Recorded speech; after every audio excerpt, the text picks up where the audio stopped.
James Brown captivated the world with his music, style, and influence. He passed away nearly 7 years ago, but his legacy lives on. Just recently, it was announced that someone from South Carolina would be playing him in his own movie. Here to tell us all about the late Godfather of Soul, his very own daughters, Deanna Brown Thomas and Dr. Yamma Brown. Ladies, good morning. Good morning. Thank you so much for being here. Thank you for having us. Yeah. First of all, when we think of the Godfather of Soul, we put him in a class all by himself. Who was the Godfather for you all? Daddy. Dad. What was it like Pops. growing up with Daddy, with Pops? It was amazing because there was never a dull moment around the house. We would hear rhythms all the time, with pots and pans going, it's whatever. I mean, Dad was busy. He was always working and he was gone a lot, but when he was around, it was great. It was awesome to be in his presence. He loved to take us, ride us down through the country, down through Barnwell and Snelling and Bamberg, because that's where he was born, in Snelling, South Carolina. Speaking of family, what do you miss the most about Dad? What specific thing do you remember? When Dad was on tour, he would call me like at 1, 2 in the morning from Russia, China, anywhere, and he'd just be so amazed. He'd, "Hey, baby girl, let me tell you what they did tonight.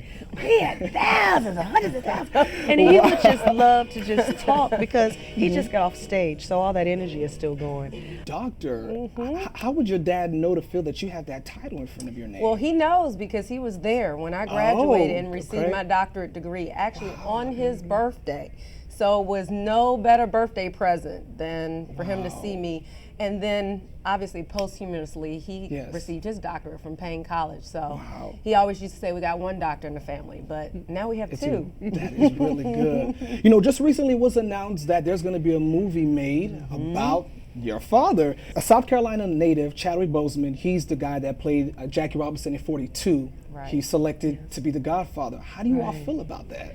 Well, happy for the young man. He's from South Carolina, and he did a good job in 42. I did see that. So for him, sure, this is a major milestone in his career to be so young. Tell us a little bit about the story. When does it begin? Who's behind the project? Like, who's directing the project? The director has been slated to be Tate Taylor, who directed The Help, the Oscar-winning Tate Taylor, and he will be the director. They'll be doing a lot of the filming in Mississippi, which my phone and fax and emails have been blowing up from Georgia and South Carolinians who are not happy about that. Unfortunately, we were not in that process to be able to be a part of that, but anybody from the South Carolina Film Commission listening right now probably would want to talk with someone from Imagine Entertainment or Jagged Productions, because historically, James Brown was, hometown Augusta. Well, he was from born in South Carolina, in Snelling, South Carolina, Right. and he was raised in Georgia and in Augusta, Georgia. So that's why he made the song Georgia Lina. And when he died, he still lived in Aiken County. This movie's going to be based on his life. So to be historically accurate, shouldn't the shooting be done in Augusta in South Carolina? Well, of course, economics plays a big part of that. Mick Jagger Entertainment and Brian Grazer of Imagine Entertainment have put up about $30 million to make this happen. Universal Studios have green lighted the film. So Mississippi gave a lot of incentives for the film to come, a lot of incentives of up to $10 million they could get in different areas.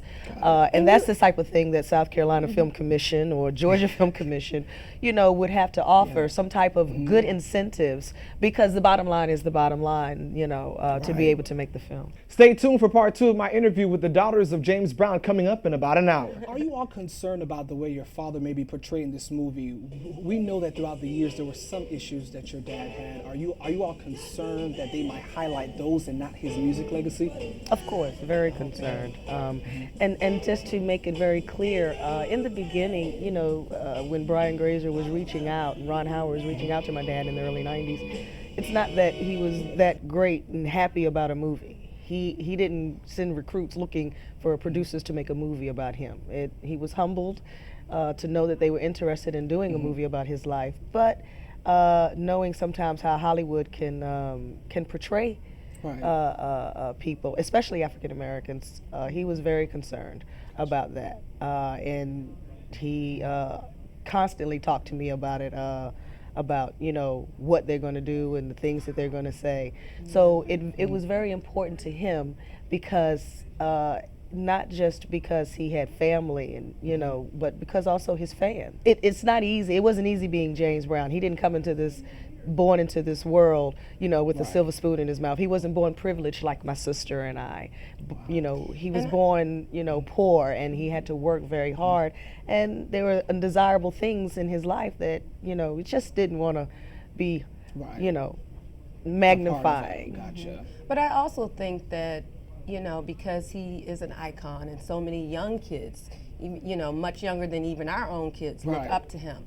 And they can look at him and look at his life story. For them, this will be the only thing they'll see that they know is something true, you know, his life story, and with everything being in it, you know, with his faults, with his triumphs, you know, with his peaks and his valleys. It's all very important, but, you know, knowing how important he is to the music industry and knowing how he reshaped music and just totally changed the way we listen to music and hear music, I think that's very important. We have not had that opportunity to sit down and speak with the producers, although we look forward to it. We've offered that time to be able to sit down and speak with them and show them different people and different things so that their research and their facts would be facts. And he didn't get the opportunity to go to college. He didn't get the opportunity to go to high school. He didn't even get the opportunity to get music education, which is slowly being cut from programs and schools every day. So his ability is a God-gifted ability that he had. So it's important that young people know that you got to work hard, you know, and if you have that opportunity to go to school, you got to do that. That was his message all of our lives. Right. And he even made it where, you know, his grandkids could be able to go to school, go to college, and not have to worry about, you know, how they're going to be able to pay for college. You know, he did that because he understood the value of an education. Right. Wow. Ladies, anything else you want to add about your father? Anything else you want to say? We look forward to this movie being a good one. We hope that it'll come to South Carolina. Maybe some nice person on the South Carolina Film Commission listening will give Hollywood a call and send the cameras down here.